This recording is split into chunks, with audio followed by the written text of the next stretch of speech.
Okay बेटा, सो हमने पिछली क्लास में क्या सीखा था? डायमेंशन निकालना सीखा था। आज हम देखेंगे उस डायमेंशन का यूज क्या है, हमने उनको कैलकुलेट क्यों किया, राइट? सो फर्स्ट एप्लीकेशन, यानी कि आज हम एप्लीकेशन करेंगे। Application of dimensional analysis. जो हमने डायमेंशंस कैलकुलेट किए बेटा, उसके फायदे क्या हैं, उसको कहाँ यूज करना है हमने, ठीक है? सो फर्स्ट एप्लीकेशन है to check the accuracy of a formula।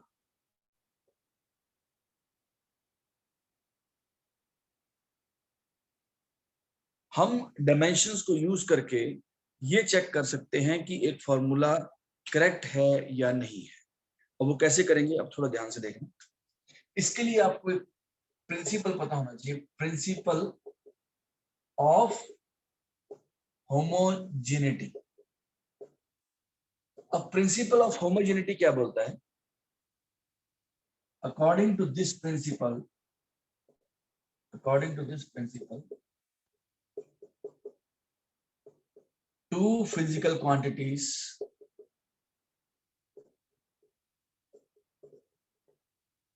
can only be added,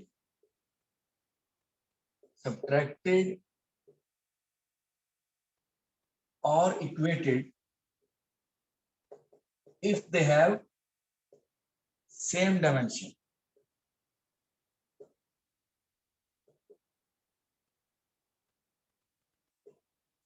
ये आपको एक तरीके से पता भी है, लेकिन ये थोड़ा फॉर्मलाइज्ड कर दिया है। सर हमें कैसे पता? अच्छा बेटा, अगर मैं बोलता हूं 2 मीटर प्लस 3 मीटर, क्या होगा बेटा? 5 मीटर। 5 metre, very good. लेकिन अगर मैं बोलता हूं 2 मीटर प्लस 3 केजी, अब क्या होगा? Now this is not possible, right? Yes 2 sir. Metre plus 3 kg can not be calculated. Just a second.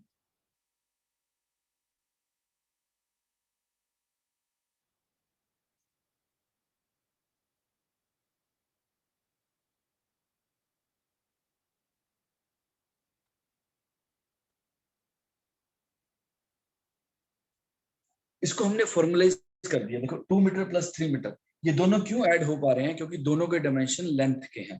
ये भी लेंथ है, ये भी लेंथ है।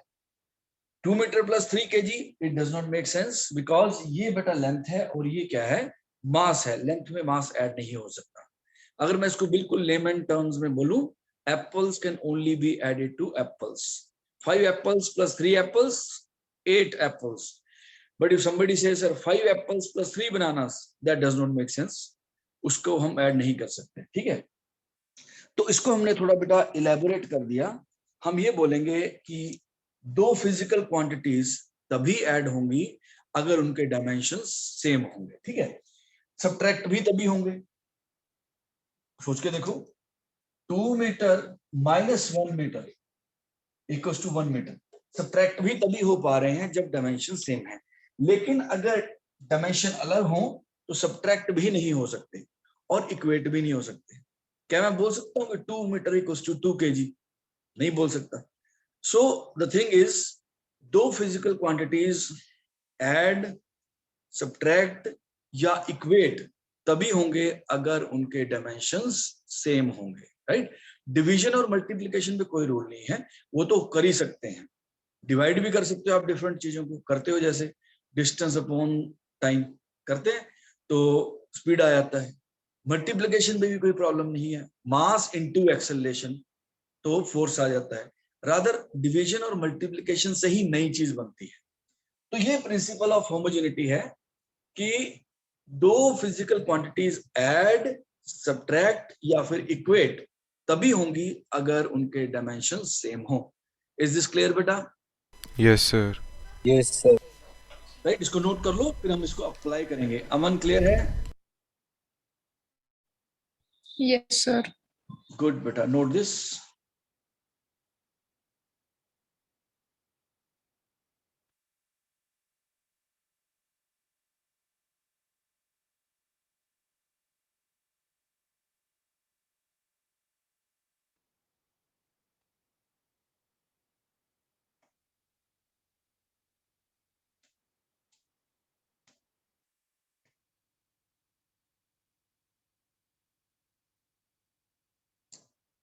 हो गया बेटा नोट?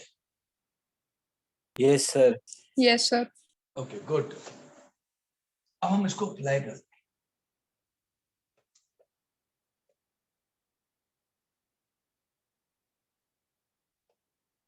अब ध्यान से समझना, सपोज ये बोलते हैं चेक द एक्यूरेसी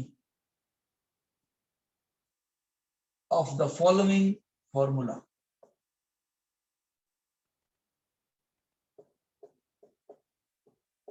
इन्होंने एक फॉर्मूला दे दिया v equals to u plus at। इस फॉर्मूले की एक्यूरेसी हमने चेक करनी है, ठीक है। अब और इनके मीनिंग्स आपको पता ही है। u क्या होता है बेटा? Initial velocity. v क्या होता है? Final velocity. a क्या होता है? एक्सेलरेशन। और t होता है बेटा टाइम। अब लेफ्ट हैंड साइड के डायमेंशन देखते हैं, इसको सॉल्व कैसे करेंगे। लेफ्ट हैंड साइड के डायमेंशन वेलोसिटी है तो lt minus 1। Is this clear? Yes, sir. Displacement upon time lt minus 1 हो गया, ठीक है। राइट हैंड साइड u क्या हो गया? lt minus 1 plus acceleration lt minus 2 into t यानी कि टाइम। तो क्या बन गया बेटा? lt minus 1 plus lt minus 1। तो क्या बन गया? lt minus 1। 2 नहीं आएगा बेटा, क्योंकि 2 तो डायमेंशनलेस होता है। वेलोसिटी प्लस वेलोसिटी क्या हो जाएगा? वेलोसिटी ही होगा। तो देखो लेफ्ट हैंड साइड के डायमेंशन और राइट हैंड साइड के डायमेंशन जो है वो सेम आ गए। लेफ्ट हैंड साइड के डायमेंशन हैव सेम डायमेंशंस। इनके जो डायमेंशंस हैं वो सेम है। एंड हेंस, अब ये बहुत इंपॉर्टेंट है जो मैं लिखूंगा, and hence the formula is dimensionally correct. इस पे ध्यान देना बेटा, मैंने डायमेंशनली करेक्ट बोला है, मैंने करेक्ट नहीं बोला। सर इसका रीजन क्या है? इसका अब हम 2-3 क्वेश्चन जब कर लेंगे उसके बाद इसका रीजन देखेंगे। तो बेटा एक फॉर्मूला आपको दिया होगा और ये पूछेंगे कि क्या ये फॉर्मूला करेक्ट है या नहीं है। तो आपने क्या करना है, पहले लेफ्ट हैंड साइड के डायमेंशन निकालने हैं, फिर राइट हैंड साइड के डायमेंशन निकालने हैं। अगर वो दोनों सेम आ गए तो आप क्या लिखोगे? The formula is dimensionally correct. आप करेक्ट नहीं लिखोगे, फॉर्मूला इज डायमेंशनली करेक्ट लिखोगे। लेकिन अगर ये दोनों इक्वल नहीं आए तो आप लिखोगे the formula is wrong. The formula is wrong. देखो अगर फॉर्मूला डायमेंशनली रॉन्ग हो गया तो वो करेक्ट हो ही नहीं सकता। ध्यान से समझना, अगर फॉर्मूला डायमेंशन के टेस्ट में फेल हो गया तो वो कभी भी करेक्ट नहीं हो सकता। लेकिन अगर फॉर्मूला डायमेंशनली करेक्ट हो गया वो तब भी रॉन्ग हो सकता है। समझ आया बेटा? मैं Yes, sir. Yes sir. आपने क्या करना है, डायमेंशन का टेस्ट लगा के देखना है। अगर तो करेक्ट आ गया आप क्या लिखोगे? The formula is dimensionally correct. और अगर रॉन्ग आया तो आप लिखोगे फॉर्मूला इज इनकरेक्ट या रॉन्ग। क्योंकि जो फॉर्मूला डायमेंशनली करेक्ट नहीं है, क्योंकि आप सोचो उसका मीनिंग क्या हो गया, आपका मीनिंग आ गया 5 मीटर इक्वल्स टू 4 kg, तो वो तो कभी हो ही नहीं सकता। तो अगर ये टेस्ट पास है तो हम बोलेंगे भाई ये वाला टेस्ट पास है, यानी कि डायमेंशनली करेक्ट है, लेकिन आगे आपको चेक करना पड़ेगा। लेकिन अगर फॉर्मूला रॉन्ग हो गया तो फिर फॉर्मूला इज रॉन्ग। डायमेंशन नहीं पास हुआ तो आगे कुछ करने की जरूरत नहीं है, वो रॉन्ग होगा। बेटा इसको नोट कर लो, फिर आपको मैं समझाता हूँ। इसके थोड़े और क्वेश्चन करते हैं, उससे आपको क्लियर हो जाएगा।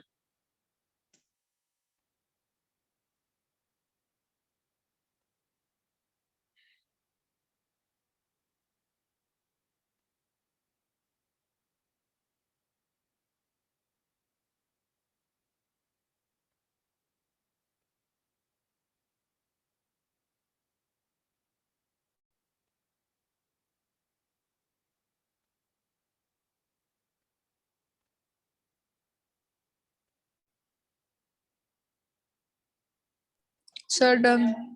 Okay good. अब मैं आपको बताता हूँ ये ऐसा क्यों होता है। मान लेते हैं आपने फॉर्मूला तो देखा ही, वह करेक्ट है। मान लेते हैं कोई इसको ऐसे लिख देता है v equals to u plus 2at। ये क्वेश्चन नंबर हमारा 2 हो गया। ये बोलते हैं check the accuracy of the following formula. मैं अब इसकी एक्यूरेसी चेक कर रहा हूं, देखना ध्यान से। लेफ्ट हैंड साइड के डायमेंशन LT-1, ओके। अब राइट हैंड साइड के डायमेंशन देखते हैं, U LT-1 प्लस 2। अगर आपको याद हो बेटा 2 किस कैटेगरी में आता है? डायमेंशन लेस कांस्टेंट, याद है बेटा? Yes, sir. 2 does not have any dimension, 2 एक नंबर है सिर्फ, तो 2 की तो डायमेंशन आई नहीं, यानी कि ये सारा प्रोसेस चल जाएगा। तो ये तो इस डायमेंशन की ये लिमिटेशन है, राइट। इसने एक इनकरेक्ट फॉर्मूले को भी पास कर दिया। कोई तो इसका कोई बोल सकता है सर इसका फिर फायदा क्या है? ये बेटा बेसिक सा टेस्ट है, बेसिक सा टेस्ट है। जैसे मान लो आपके घर में कोई किसी को लगता है मुझे फीवर हो रहा है, हम क्या करते हैं उसको पकड़ के देखते हैं, अगर उसका हाथ ठंडा है तो उसको फीवर नहीं है, लेकिन हो भी सकता है। ये एक बेसिक सा टेस्ट है कि हो सकता है बेसिक टेस्ट से ही पता लग जाए। किसी को बहुत हाई फीवर है, आप टच करोगे तो एकदम से पता लग जाएगा, हाँ भाई इसको फीवर है, उसको कंफर्म करो, थर्मोमीटर लगाओ। तो एक ये प्रिलिमिनरी टेस्ट है सबसे पहला। अगर फॉर्मूला डायमेंशनली करेक्ट है, इसका मतलब ये नहीं कि वो रॉन्ग नहीं होगा, ये रॉन्ग नहीं हो सकता। उसके बाद उसके और मेन टेस्ट किए जाएंगे, वो थोड़े मुश्किल होते हैं, ठीक है, वो आगे और उसमें और टेक्निकल चीजें चाहिए, लेकिन सबसे पहला टेस्ट ये है। तो इसीलिए जब कोई फॉर्मूला डायमेंशंस का टेस्ट पास करता है बेटा, तो उसको हम क्या लिखते हैं? The formula is dimensionally correct. आप ये नहीं लिखोगे फॉर्मूला इज करेक्ट, आप लिखोगे डायमेंशनली करेक्ट। बेटा इसको भी नोट कर लो। इज इट क्लियर बेटा? अर्नव, इंद्रजोत, Yes, क्लियर है? sir. Yes, sir. Okay, note कर लो।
हो गया बेटा नोट?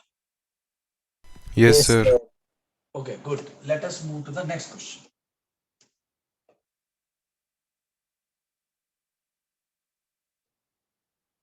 Next question क्या कहता है?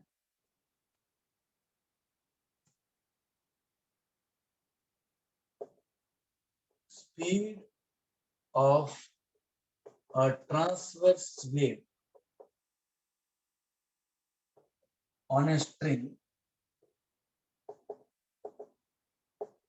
is given by v equals to under root t by m. Check whether the formula is correct.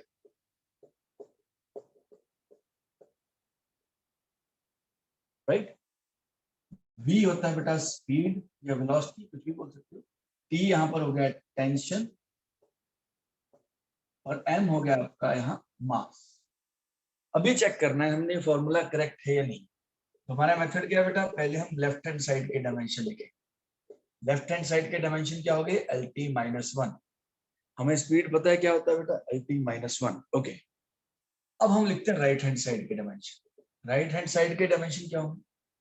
अच्छा, टेंशन जो होता है बेटा, ये याद रखना, फोर्स ही होता है। फोर्स के बेटा डिफरेंट डिफरेंट टाइप्स होते हैं, टेंशन उनमें से एक है। एक अपथ्रस्ट भी होता है, राइट। तो फोर्स मतलब टेंशन का मतलब फोर्स। अब right hand side dimension mlt-2 upon mass m raise to the power half. Under root में था तो पावर हाफ होगी, m कैंसिल हो गया बेटा। अब इसको सिंप्लीफाई करो, बन गया l की पावर हाफ इंटू t की पावर -1। तो क्या डायमेंशन सेम है? आर द डायमेंशन सेम बेटा? No, sir. No. No, sir. Hence formula is wrong. Formula जो है वो रॉन्ग है, क्योंकि डायमेंशन ही सेम नहीं है, राइट। आप लिख भी सकते हो, since dimension of left hand side are not equal to right hand side. Left hand side के डायमेंशन राइट हैंड साइड के डायमेंशंस के इक्वल नहीं है, इसलिए फॉर्मूला रॉन्ग है। बेटा क्लियर हो गया? Yes, sir. Okay, Yes, sir. Note कर लो।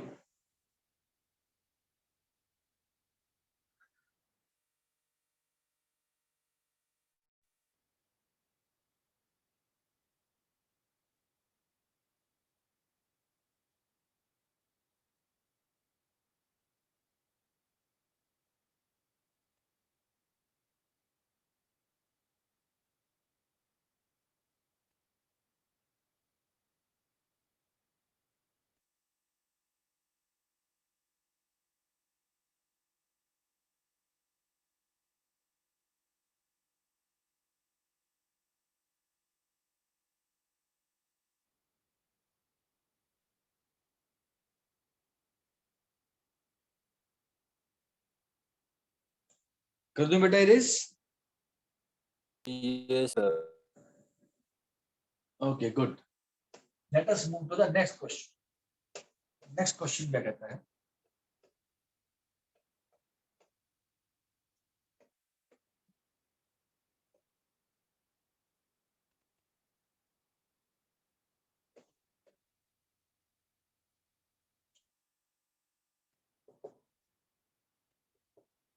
Time period of a pendulum.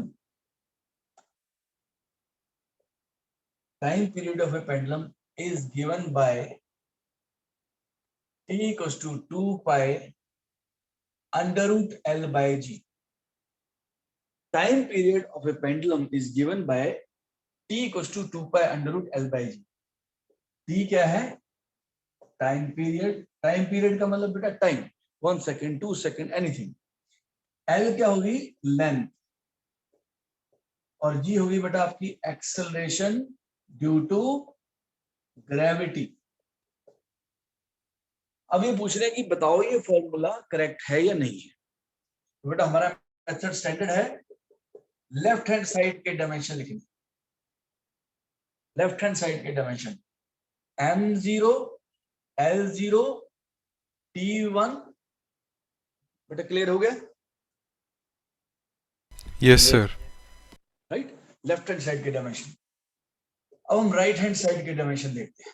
इसके 2 और पाई ये तो कांस्टेंट है, इनके कोई Yes, डायमेंशन नहीं, sir. राइट। अब इसके पुट करते हैं बेटा, l upon acceleration due to gravity lt-2 raise to the power half, right. l हो गया length, l g lt-2 raise to the power half. अभी l हो गया कैंसिल, ये बन गया बेटा t square raise to the power half, यानी कि t आ गया value. Is this clear?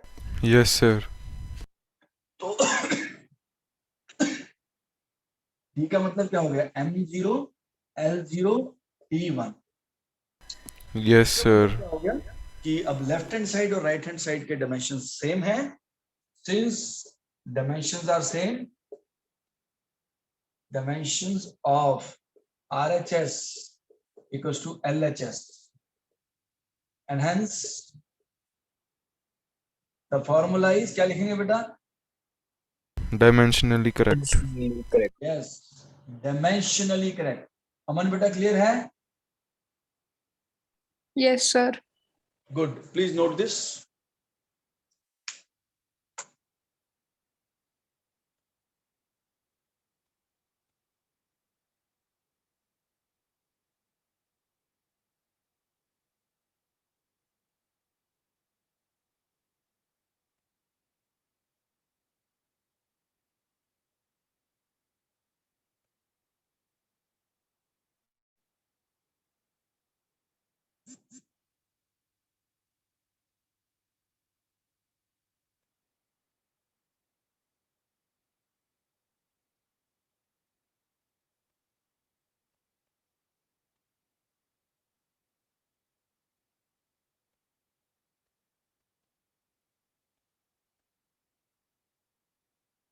Sir, done. Wait, sir. Okay बेटा.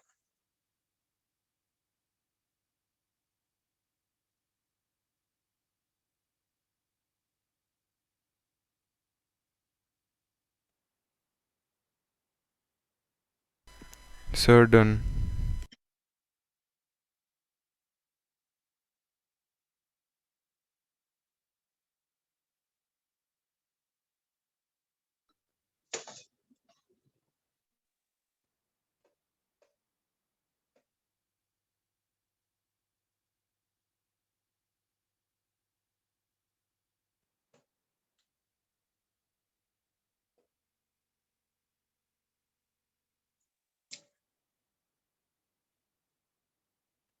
Check the accuracy of the following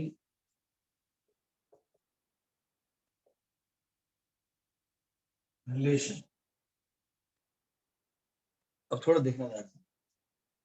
F equals to 6 pi eta RV. ये फॉर्मूला है बेटा. ये सिंबल n है, n को थोड़ा सा लंबा कर देते हैं, इसको बोलते हैं ईटा. जैसे अल्फा होता है, बीटा होता है, गामा होता है, ऐसी एक ये ईटा भी होता है. ठीक है बेटा. यू विल बी सरप्राइज्ड, ये अल्फाबेट्स हैं ग्रीक लैंग्वेज की. आपको पता है बेटा? No, sir. No, sir. जैसे इंग्लिश के अल्फाबेट्स क्या होते हैं? A B C D. Punjabi के क्या होते हैं? उड़ा एड़ा एड़ी. हिंदी के क्या होते हैं? अ आ ई ई. बाकी वजह किसी के नहीं पता. लेकिन ये अल्फा, बीटा, गामा, डेल्टा, जाए, चाय, अजीब अजीब से नाम है. तो वो ग्रीक के अल्फाबेट है. अब ग्रीक लैंग्वेज यूज नहीं होती, इसलिए उसके अल्फाबेट यूज कर लिए गए. राइट. तो anyways that is another matter. अब इसमें क्या क्या एफ हो गया बेटा? ये बोलते हैं फोर्स. बीटा हो गया आपका कोएफिशिएंट ऑफ विस्कोसिटी. आर हो गया बेटा रेडियस, और वी हो गया आपका velocity. F force, beta coefficient of viscosity, वो क्या होता है वो भी हम देखते हैं. R radius, v velocity. देखो लेफ्ट हैंड साइड की डायमेंशन. अब ये थोड़ा सा मुश्किल टाइप में क्वेश्चन आया था. फोर्स के डायमेंशन हमें पता है mLT -2. बेटा आप आधा एक घंटा प्रैक्टिस कर लोगे डायमेंशन निकालने की, आपको याद हो जाएंगे और निकालने आ जाएंगे. ठीक है. मेंटली भी आप कैलकुलेट कर सकते हो. जैसे फोर्स का मैंने कैसे कैलकुलेट किया? वेलोसिटी होता है बेटा लेंथ अपॉन टाइम, यानी डिस्प्लेसमेंट अपॉन टाइम, तो LT -1. एक्सेलरेशन क्या होता है? वेलोसिटी अपॉन टाइम, तो LT -1 अपॉन T, यानी कि LT -2. LT -2 एक्सेलरेशन हो गया. और फोर्स क्या है? मास इनटू एक्सेलरेशन, तो मास से मल्टीप्लाई हो गया. राइट. तो ये आ गया आपका. अब हम राइट हैंड साइड की डायमेंशन निकालते हैं. आर रेडियस है, वो तो लेंथ ही होगी, कोई प्रॉब्लम नहीं है. वी वेलोसिटी है, LT -1 होगा, उसमें भी कोई प्रॉब्लम नहीं है. लेकिन ये ईटा थोड़ा सा मुश्किल है, इसकी निकालनी पड़ेगी. ईटा होता है बेटा stress upon strain into time, ये होता है. ये ईटा होता है. अब ये भी निकालने पड़ेंगे. अब स्ट्रेस होता है, हमने कल निकाला था. स्ट्रेस होता है बेटा, किसी को याद है? Force upon area. क्या आ गया? mL-1 T-2. राइट. फोर्स हो गया mL-1 T-2. राइट. अब सॉरी, फोर्स अपॉन एरिया मैंने पूरा सिंप्लीफाई कर दिया. फोर्स ये था अपॉन एरिया, तो एल स्क्वायर से डिवाइड होगा बेटा, ये बन जाएगा. Is this clear? Yes, sir. Right. Upon strain, ये स्ट्रेन जो होता है ये डायमेंशनलेस होता है. स्ट्रेन के कोई डायमेंशन नहीं, m0 l0 t0. ठीक है. स्ट्रेन भी रेशो होता है क्योंकि लेंथ अपॉन लेंथ होता है, तो रेशो होता है. अब आ गया ईटा. अब देखो जैसे बेटा स्ट्रेन वर्ड है, मैंने आपको कल बताया था कि साइंस में जो वर्ड्स हैं उनके स्पेसिफिक मीनिंग होते हैं. अब हम तो स्ट्रेन, स्ट्रेस, टेंशन, प्रेशर एक ही जगह यूज कर सकते हैं ना. क्या हाल है? मैं Yes, sir. बहुत प्रेशर में हूँ, मैं बहुत स्ट्रेस में हूँ, मैं बहुत स्ट्रेन में हूँ, मैं बहुत टेंशन में हूँ, बोल सकते हैं ना बेटा ऐसे. Yes, sir. राइट. तो वो कॉमन मैन की लैंग्वेज है, लेकिन यहाँ पर इनके प्रिसाइज मीनिंग होते हैं. बस ये मेन चीज साइंस में आपको, अगर आपने पकड़ ली कि भाई आज के बाद मैं ये नहीं है कि कहीं पर कुछ भी यूज करूंगा, अब मैं उनको अच्छे से समझूंगा, बस तब आपको साइंस आ जाएगी. अब ईटा क्या हो गया? स्ट्रेस के ये हो गए, पेन के डायमेंशन है नहीं, इनटू टाइम. ईटा की वैल्यू क्या है? ml-1 t-1. Is this clear? Yes, sir. इसको आप टाइम से मल्टीप्लाई करोगे तो ml-1 t-1 आ जाएगा. अब राइट हैंड साइड, अब force sorry right hand side के डायमेंशन 6 और पाई डायमेंशनलेस.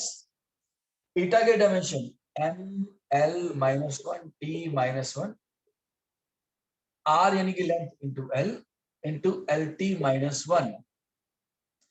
अब क्या बन जाएगा? इसको सिंप्लीफाई करेंगे nlt-2. तो बेटा क्या आ गया? 1 and 2 से, फ्रॉम 1 and 2. Sir, equal आ गए. Yes, formula is Correct. dimensionally correct. बेटा ये एप्लीकेशन क्लियर हो गई? Yes, sir. Yes, sir. Note this down.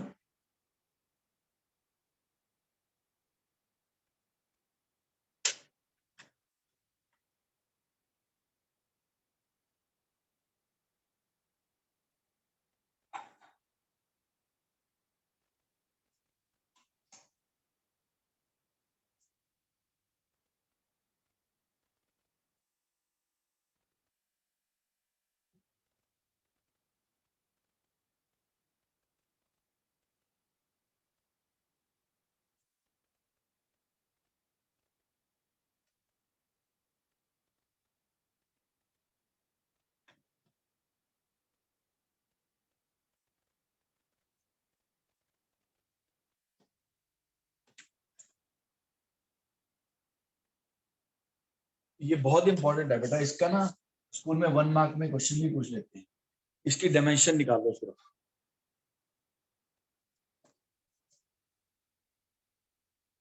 इसकी डायमेंशन निकालना बहुत इंपॉर्टेंट है.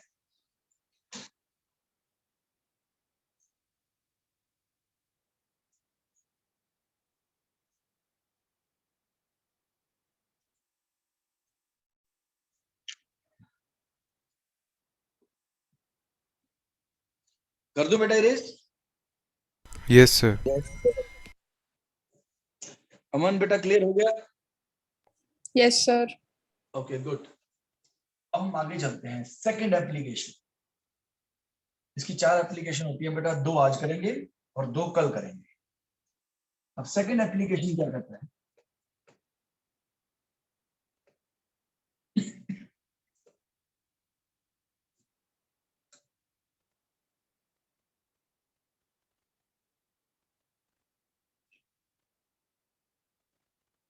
Derivation of the formula.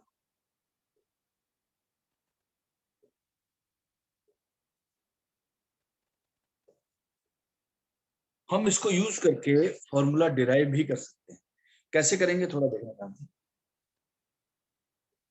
अब बेटा ये पेंडुलम है, इसको मैंने यहां से सस्पेंड कर दिया और इसको ऐसे डिस्टर्ब करके छोड़ दिया, तो अभी ऑसिलेट करेगा. अब इसकी ऑसिलेशन का एक टाइम होगा जिसको हम टाइम पीरियड बोलते हैं. अब वो टाइम पीरियड किस किस चीज पे डिपेंड कर सकता है? टाइम पीरियड डिपेंड कर सकता है बॉब, इसको बॉब बोलते हैं, बॉब के मास के ऊपर. भारी है कि हल्का है, यस करेगा डिपेंड. Yes, sir. राइट। दूसरा लेंथ ऑफ स्ट्रिंग भी आ सकता है।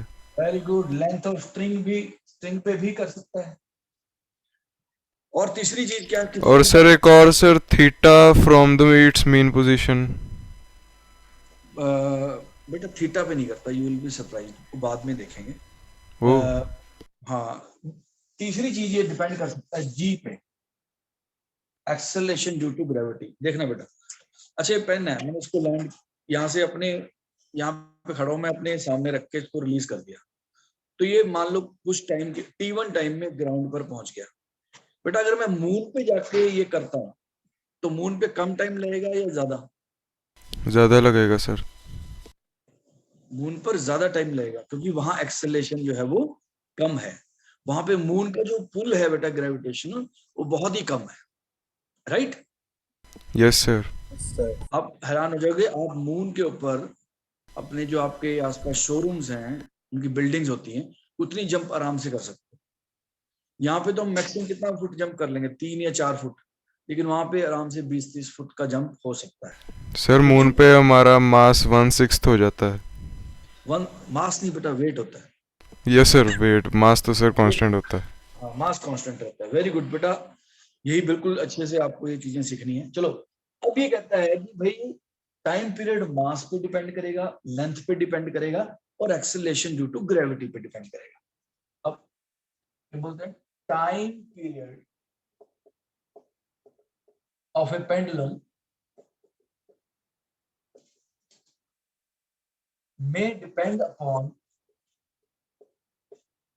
may depend upon the length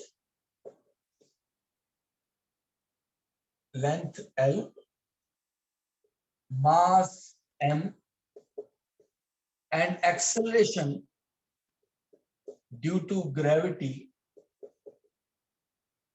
g. Find the formula. अब कहते हैं फॉर्मूला फाइंड, ठीक है।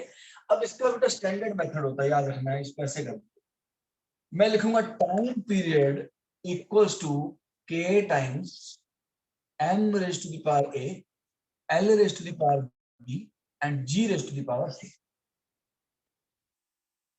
Time period equals to k times m raise to the power a, l raise to the power b and g raise to the power c, ठीक है। और k क्या है, k इज डायमेंशनलेस कांस्टेंट।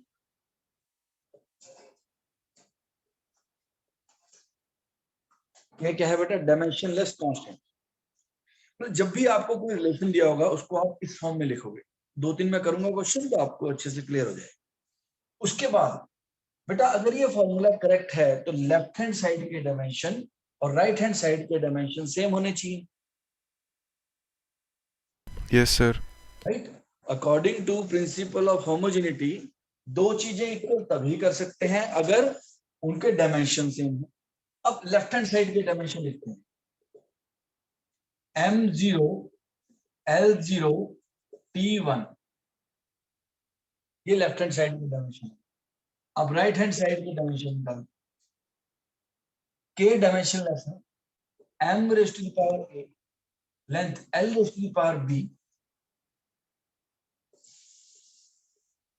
और ये g हो गया acceleration due to gravity, lt - 2 raise to the power c। तो बेटा इसको सिंपलीफाई करेंगे, क्या बन जाएगा, m raise to the power a, l raise to the power b, l raise to the power c, t raise to the power -2c। Power multiply हो जाती है ना बेटा, ये क्लियर है? इसका क्लियर? Yes sir. k के तो कोई डायमेंशन नहीं है बेटा, m क्या है, mass, mass raise to the power a, l length raise to the power b, acceleration due to gravity lt - 2 raise to the power c। फिर ये आ गया बेटा, is this clear Aman? Sir Yes, जो sir. हमारा small g है वो acceleration के हिसाब से ली डायमेंशन।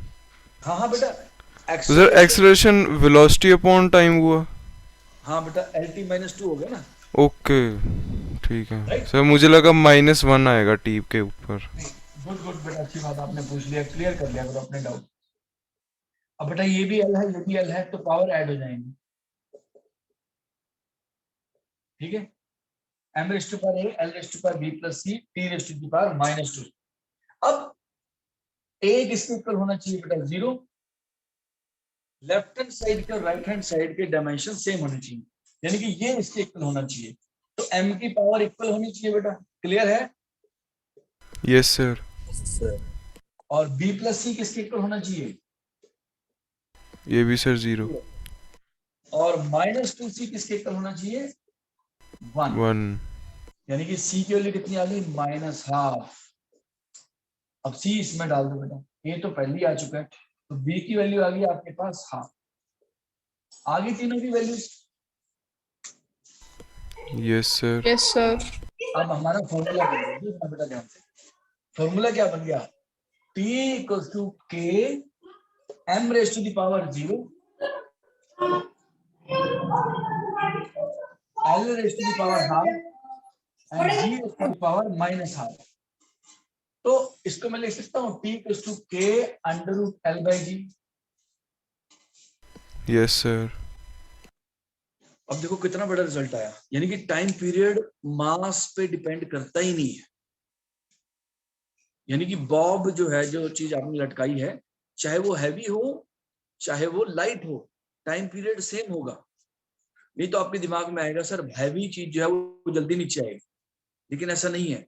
टाइम पीरियड मास पे डिपेंड ही नहीं कर रहा, Yes, sir. राइट। एक तो ये चीज निकल के आती है। अब देखो हम इसके पॉजिटिव और नेगेटिव दोनों देखते हैं। बेटा इस दुनिया में कोई भी चीज पॉजिटिव नहीं है पूरी की पूरी, उसमें पक्का कोई ना कोई डाउन साइड होता है। तो ऐसी कोई भी परफेक्ट नहीं होता, हर का पॉजिटिव होता है और हर एक में नेगेटिव होता है। तो आपको पॉजिटिव पिक करने होते हैं किसी के भी अंदर से, चाहे कोई भी है, ठीक है। अब ये फॉर्मूला आया बेटा, ये फॉर्मूला कंप्लीट नहीं है क्योंकि k की वैल्यू मुझे पता नहीं। ये इसकी लिमिटेशन होगी कि कांस्टेंट की वैल्यू हमारे पास नहीं आती। Is this clear? Yes, sir. ये k की वैल्यू आपको नहीं बताएगा, तो ये इसकी लिमिटेशन होगी। लेकिन इसका फायदा क्या है? आपको फॉर्मूले की बेसिक शेप पता लग जाएगी।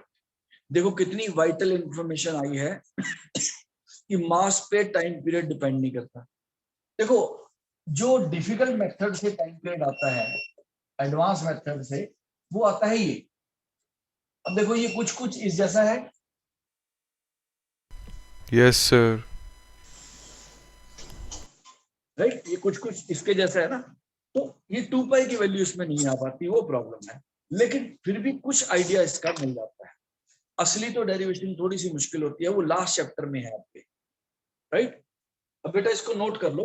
अब ऐसे हम 2-3 क्वेश्चन करेंगे, उससे आपको क्लियर हो जाएगा कि इसको यूज कैसे करना। Please note this down.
Sir, done.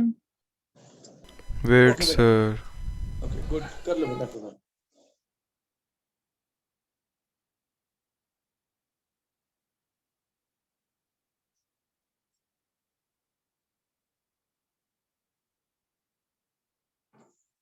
बेटा इस चैप्टर के भी नोट्स आपको आज मिल जाएंगे, प्लीज मुझे व्हाट्सएप कर देना, प्लीज सेंड द नोट्स, मैं ग्रुप में डाल दूंगा बेटा, ठीक है। Okay sir. उसमें क्वेश्चंस भी होंगे, पिछले वाले नोट्स भी मैंने आपको सेंड कर दिए थे।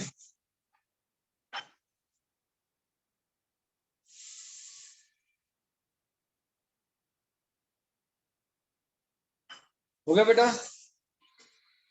Yes sir. अर्णव बेटा क्लियर है? Yes sir.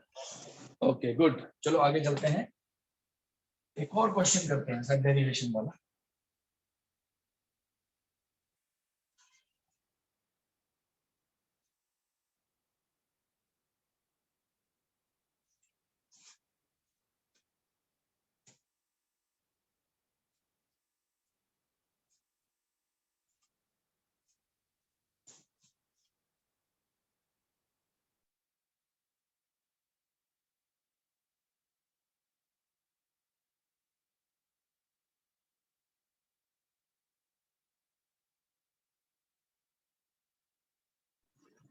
ध्यान से समझना बेटा। Next question is force due to air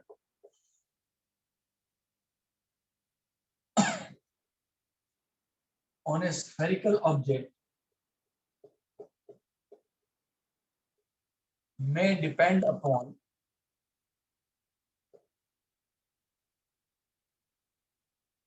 radius of the object,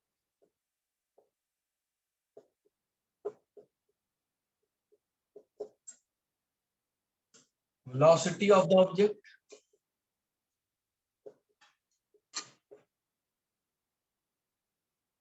and coefficient of viscosity.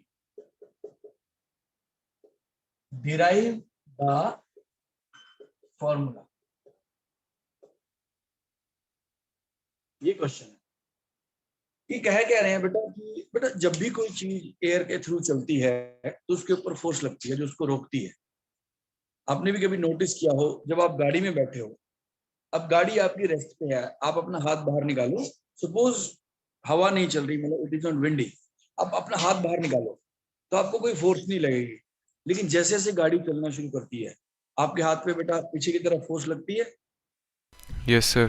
Right, उस फोर्स को हम उस फोर्स की वैल्यू निकालने के लिए बोल रहे हैं।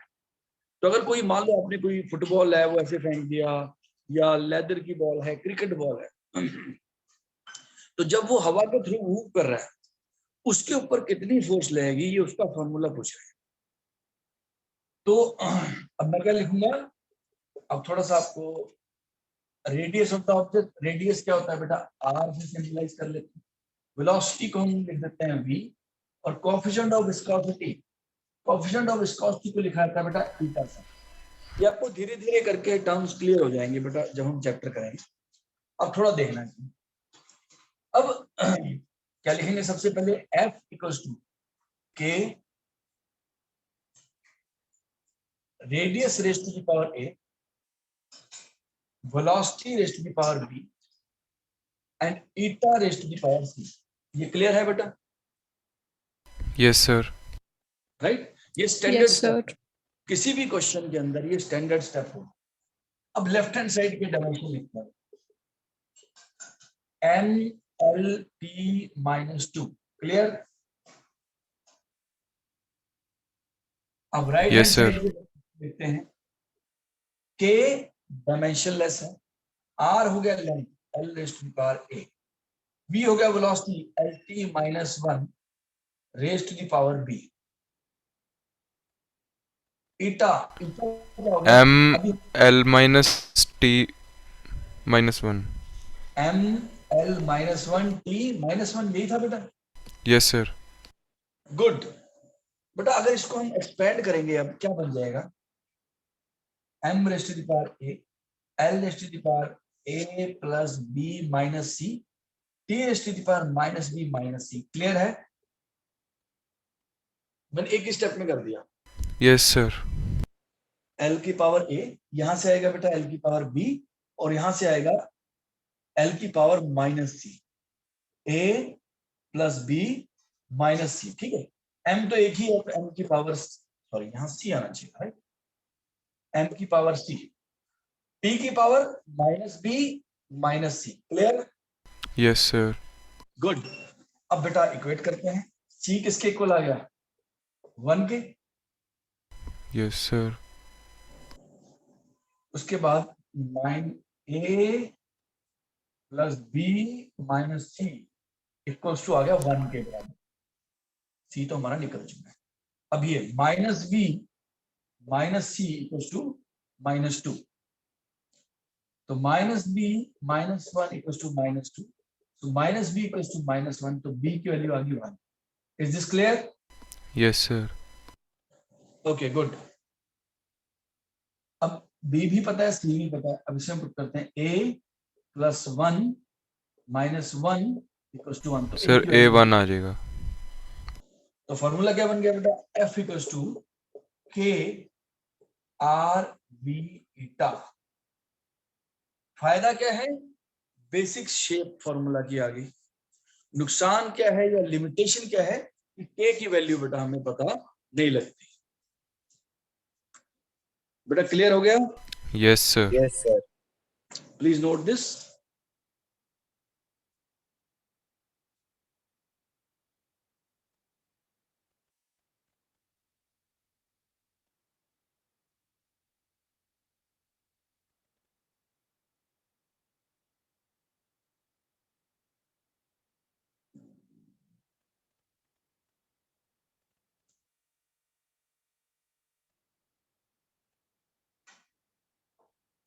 अमन बेटा क्लियर है? Arnav? Yes, sir. Yes. Good बेटा।